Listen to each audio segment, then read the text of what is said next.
Cabe ADI em que? A gente falou mais cedo. Contra ato federal e estadual. E distrital do Distrito Federal, sim, no que diz respeito à competência estadual. De novo, Distrito Federal é um ente híbrido, ele tem tanto competência de Estado quanto competência de município, né? E aí, no exercício aí da competência estadual, pode sofrer o controle de constitucionalidade por meio de ação direta, certo? Ação direta de inconstitucionalidade. Qual vai ser a competência para o julgamento da ação direta de inconstitucionalidade? Bom, se eu estiver discutindo a constitucionalidade em face da Constituição Federal, a competência é do Supremo Tribunal Federal. Se eu estiver discutindo a constitucionalidade de uma lei estadual ou municipal em face da Constituição estadual, a competência vai ser do Tribunal de Justiça do Estado ou do Distrito Federal, né? Certo? Isso aí com base no artigo 125, parágrafo 2º da Constituição. Uma observação. A Constituição Federal, quando fala das ações de controle concentrado, né, ela fala da ADI, fala da ADO e fala da ADC. Então ela fala da ação direta de inconstitucionalidade por ação direta de inconstitucionalidade por omissão e ação declaratória de constitucionalidade no âmbito da União. Mas quando lá no artigo 125, parágrafo 2º, ela fala do Estado, ela não fala de ADO e nem fala de ADC, só fala da ADI. Diz que o Estado pode regulamentar a representação de inconstitucionalidade no âmbito estadual. A pergunta é, o Estado, beleza, o Estado então pode, o Estado da Bahia, o Estado do Rio de Janeiro, o Estado do Acre, enfim, pode criar a ação direta de inconstitucionalidade no âmbito do Tribunal de Justiça? Pode, o artigo 125, parágrafo 2º da Constituição, prevê essa possibilidade. Mas o Estado pode também criar uma ADC, ou seja, uma ação declaratória de constitucionalidade estadual? Não há impedimento. Se a Constituição não proibiu, pode. Agora, ele só tem que seguir a questão da simetria, o princípio da simetria, né? Então, assim como no plano federal, eu não vou poder botar só um legitimado para a ADC, eu vou ter que criar outros legitimados, eu tenho que respeitar aqueles princípios da Constituição relativos à ADC também, certo? Mas isso tem que ter previsão na Constituição do Estado e vai ser regulamentado pela legislação estadual, certo? Mas, do ponto de vista constitucional, não tem um fundamento específico, tá? Não tem nenhum dispositivo específico na Constituição falando de ADC, de ADO, de ADPF no plano estadual, certo? Tranquilos? Então pode. Pelo princípio da simetria, pode, certo? Então vamos lá. Algumas observações aqui só sobre o julgamento da ADI, né? Algumas características.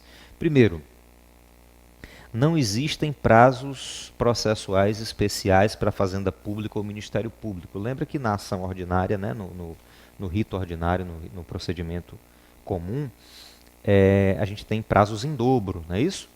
Prazos em dobro e tal. Aqui não tem isso não, tá? Não tem prazo especial. A própria Lei 9868 já estabelece os prazos e não são prazos especiais, são prazos específicos para a Fazenda Pública e o Ministério Público. Também não há que se falar aqui em prescrição ou decadência. Ajuizei a ação direta de inconstitucionalidade, está prescrito. Não há prescrição aqui para o ajuizamento de ação direta de inconstitucionalidade. Outra coisa, a lei não admite assistência nem intervenção de terceiros, tá? Então não vai ter assistente e não tem hipótese de intervenção de terceiro. A única exceção é a possibilidade do amicus curiae, né, o amigo da corte. Então pode haver sim habilitação de amicus curiae, a corte pode admitir a participação de amicus curiae. É proibida a desistência, né? Aquele que ajuizou a ação não pode desistir da ação, não pode pedir desistência da ação, porque ele não está tratando de um interesse individual, de um interesse pessoal. Aqui ele está tratando do interesse coletivo no efetivo controle, na garantia da supremacia da Constituição. A decisão final é irrecorrível, tá? a decisão final é irrecorrível. Qual é a única exceção? Embargos de declaração, certo? E uma outra exceção é um agravo da decisão que indefere a inicial. O que pode acontecer é o seguinte: o relator, ao receber a inicial, mas isso tudo está na lei, gente, vocês não têm que decorar.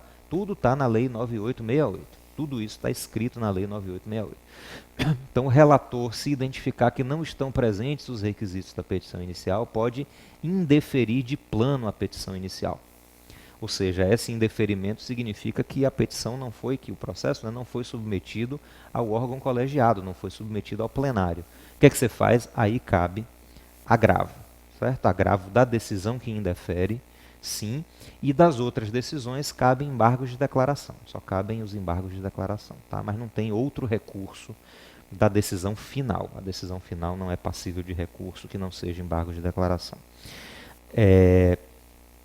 Uma outra questão importante aqui é a não vinculação do STF à causa de pedir. A gente falou isso na aula passada. O STF fica vinculado ao pedido. Então, o pedido ele tem que observar. Ele não pode decidir sobre algo que não foi pedido. Agora, ele não fica, embora ele fique vinculado ao pedido, ele não fica vinculado à causa de pedir. Eu posso pedir que o Supremo declare a norma inconstitucional por tal e tal argumento. E ele dizer, olha, a norma é inconstitucional, mas não por essa razão, e sim por essa outra razão de cá. Certo? Então, a causa de pedir é livre, o Supremo não fica vinculado a ela. Ele se vincula ao pedido, mas a gente viu também que tem aquela exceção, né? Que é a inconstitucionalidade por arrastamento. Lembra? O legitimado entrou com a ação e pediu que o Supremo declare a inconstitucionalidade do artigo 10. O Supremo diz, olha, declara inconstitucional o artigo 10, mas também o artigo 12, 13 e 15, porque eles dependem diretamente do artigo 10. Então, se houver uma interdependência, ele pode declarar por arrastamento inconstitucionais os outros artigos também. Mas não sendo esse o caso, ele fica adstrito àquilo que foi questionado, àquilo que foi arguído como inconstitucional. E a gente tem aqui o caráter dúplice da decisão. A decisão no controle, na ação direta de inconstitucionalidade, tem esse efeito, o caráter dúplice, que é o... Estou procurando aqui a lei. Cadê? 97, está pertinho daqui. 9868, achei aqui, ó. O caráter dúplice. Pronto, achei. Diz ali, ó, no artigo 20, cadê?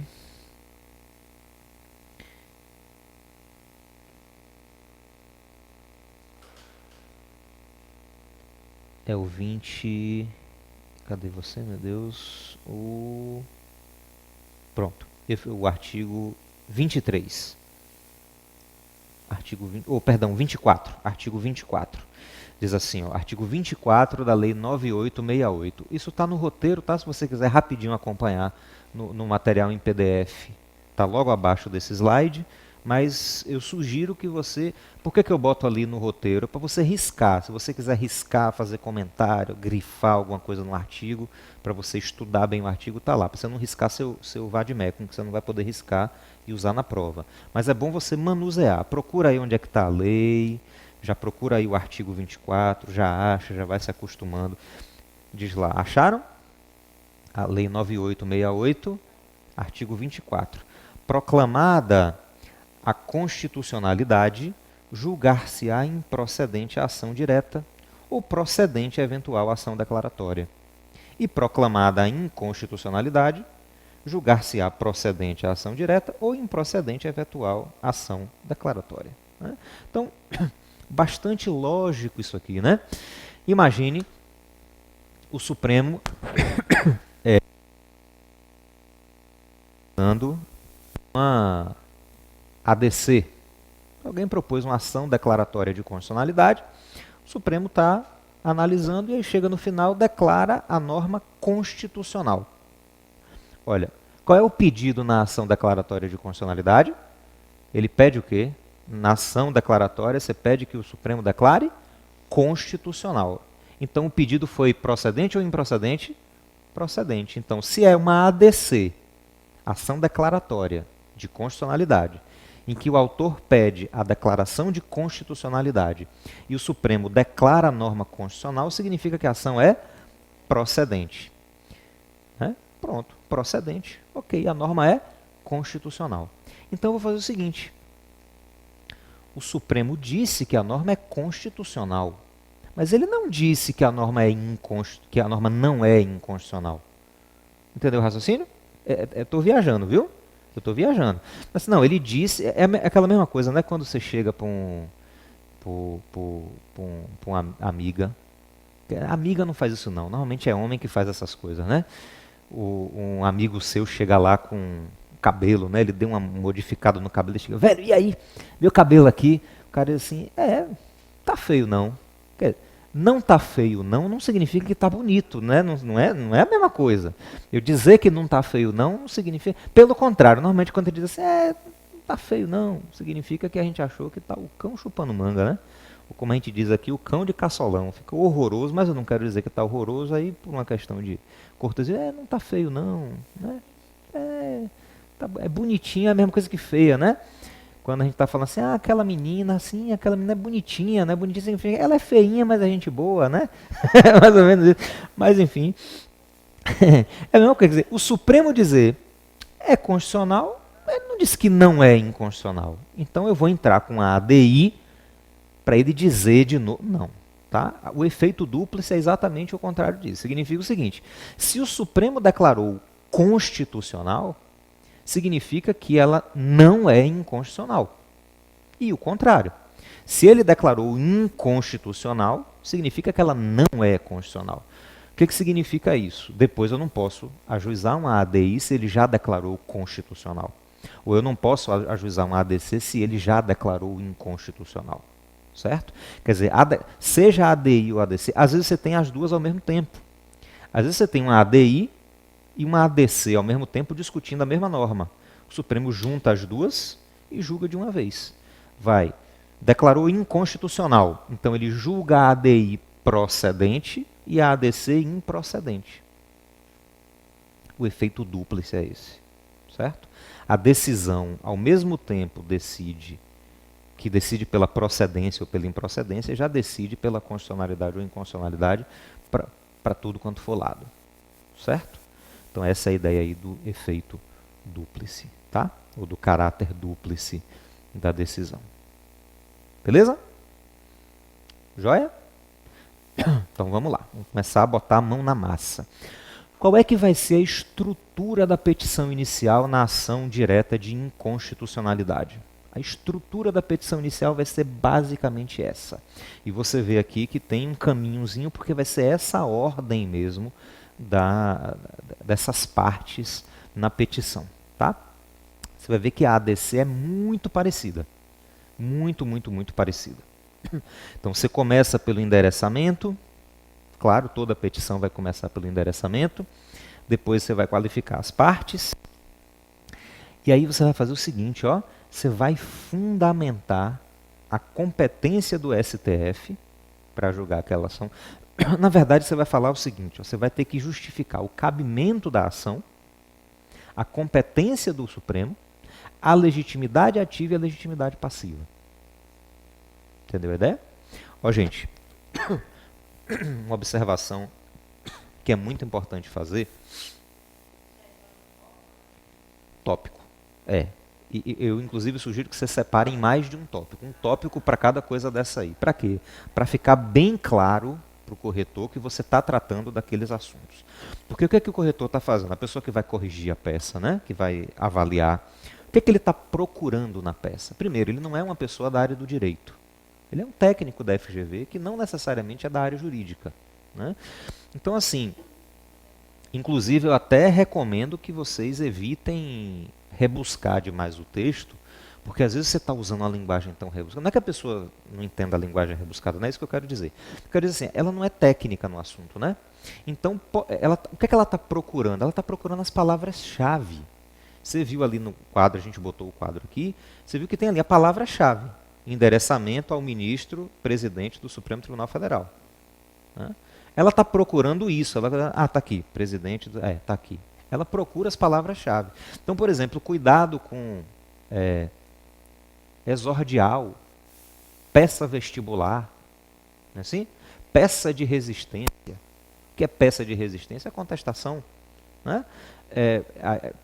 A petição inicial a gente chama de petição inicial, a gente chama de ou a gente chama de exordial, de peça vestibular, né? Peça de abertura. A gente dá um bocado de sinônimo para a petição, mas cuidado, porque embora isso seja corriqueiro entre a gente, né? Um termo que a gente entende, como a pessoa não é necessariamente técnica na área de direito, não tem formação em direito, pode ser que ela não conheça esse sinônimo.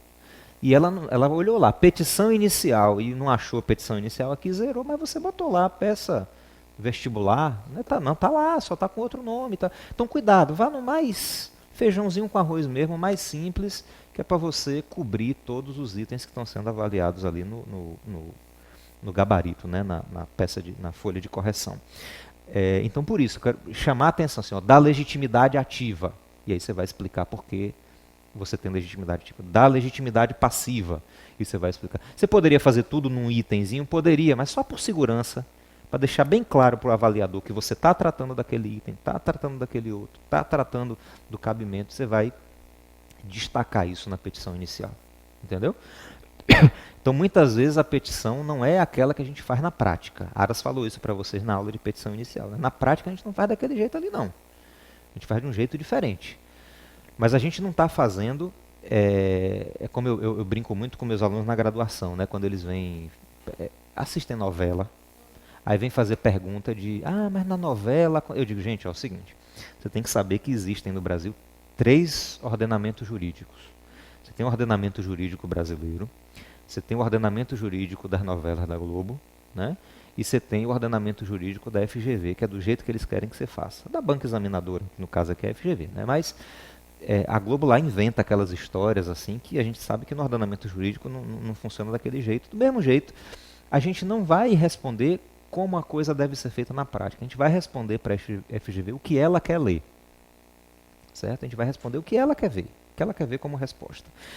Então, você vai fazer a fundamentação dessa legitimidade toda. Depois que você fizer isso, você vai indicar qual é a norma que está sendo impugnada e qual é o dispositivo constitucional que está sendo violado. Isso aqui é obrigatório, isso aqui é exigido na própria Lei 9868. Né? A gente vai ver essa fundamentação aí já já. Depois você vai fazer a fundamentação jurídica. Aí você eventualmente vai falar dos fatos, né? O Congresso Nacional editou a lei tal, que dispõe sobre isso aqui, o artigo tal diz isso. Só que isso viola o artigo tal. Fundamentação jurídica vai estar no enunciado.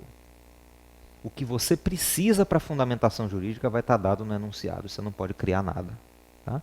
Então ele vai dizer, se ele disser assim, a lei 5.000 e tanto, né, se bem que aí 5.000 e tanto já seria anterior à Constituição, mas sei lá, a lei 12.000 e tanto, se ele deu o número da lei, você vai usar o número da lei. Mas se ele disser assim, o Estado beta criou a lei X, você vai usar a lei X. Se disser o Estado beta criou uma lei estadual, mas não deu número, você vai botar lei, 3 pontinhos. Porque ele não deu o número da lei, então você não vai inventar. Né? Você vai botar lei, 3 pontinhos. Ou lei estadual, 3 pontinhos. Certo? Você vai desenvolver o pedido de medida cautelar, se for o caso, e aí já tem uma observação a se fazer aqui. Cabe medida cautelar em ação direta de inconstitucionalidade? Cabe. A Lei 9868. Tenho que decorar? Meu Deus, e agora? Como é que eu vou decorar isso? Você não vai decorar nada. Pega aí seu vademecum. Você já está aberto aí na Lei 9868, que a gente viu agora aí, o artigo 24. Né? Olha aí como é que você vai se virar lá no dia da prova. Está ali, ó, Lei número 9868, de 10 de novembro de 99. Né? Olha o índice dessa lei. Capítulo 1, ADI e ADC. Achou aí o artigo 1º? Em cima do artigo 1º, tem ali capítulo 1, da ADI e da ADC, da ação direta de inconstitucionalidade e da ação declaratória de constitucionalidade. Aí, artigo 1º, diz que essa lei regulamenta as duas. Na verdade, a gente vai ver que regulamenta a ADO também, foi incluída depois. Só que aí vem o capítulo 2 da ADI. Tá vendo? Capítulo 2 da ADI. Isso vai de onde? Do artigo 2º até o artigo 12. Só que olha a subdivisão da ADI. Aí depois vem admissibilidade e procedimento. Aí vem ali, ó, antes do artigo 10, da medida cautelar em ação direta de inconstitucionalidade. Então cabe, gente? Cabe, está aqui na lei. Sim, aqui está dizendo da cautelar na ADI. E na ADC cabe cautelar? Bora seguir mais adiante um pouquinho. Ó, tem aqui. Primeiro ele fala da ADI, depois no artigo 12A ele fala da ADO. Cabe medida cautelar na ADO? É só você dar uma olhadinha no índice, ali, ó, seção 2 da medida cautelar em ADO. Então cabe também, 12F, né? Aí vai decisão, tá, aí vem aqui depois, ó, ADC, capítulo 3 da ação declaratória de constitucionalidade. Cabe medida cautelar em ADC? É só você olhar ali, ó, da medida cautelar em ADC. E como é que eu faço? Aí tem aqui artigo 21. Quer que você entendeu a ideia? Então você não tem que decorar nada, você só tem que saber onde achar. Ah, ele está falando de ação direta, de inconstitucionalidade. Então eu sei que eu tenho que ir para a lei 9868. Eu vou procurar na lei onde é que está. Então você não tem que decorar nada, certo? Você tem que lembrar daquela estrutura do 319 do CPC, que vai estar aqui na sua mão também, e vai estar marcadinho, a gente vai marcar de semana que vem. E você tem que saber que você encontra tudo isso daqui na lei, certo? Então, medida cautelar, por que eu botei de azul aqui, destacando a caixinha e dizendo se for o caso? Você vai pedir cautelar ou não? Depende. É o enunciado que vai lhe dizer isso. Certo? Toda ação direta de inconstitucionalidade tem que ter medida cautelar? Não, não necessariamente.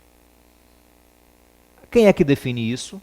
É o cliente. Eu costumo brincar com os alunos e dizer assim, ó, advogado não tem vontade. A gente não tem vontade. Quem decide tudo é o cliente. A gente tem que informar. E dizer, olha, a gente pode fazer isso aqui, pode fazer isso cá, a gente tem essas opções aqui. O que é que você prefere? Quem decide é o cliente. O cliente já chega com a encomenda. Então, o enunciado já vai lhe trazer a encomenda. Como é que o enunciado vai dizer isso? Vai dizer lá que existe um problema, vai dizer assim, adote, faça a petição correspondente à medida judicial cabível, tendo em vista a necessidade de sei lá, suspender imediatamente a eficácia dessa norma para evitar... Pronto, se ele falou suspender imediatamente, ele está falando de cautelar. A tutela de urgência, né? É porque o CPC de 2015 passou a chamar de tutela de urgência, o que antes a gente chamava, porque no CPC de 73 a gente tinha ação cautelar, né?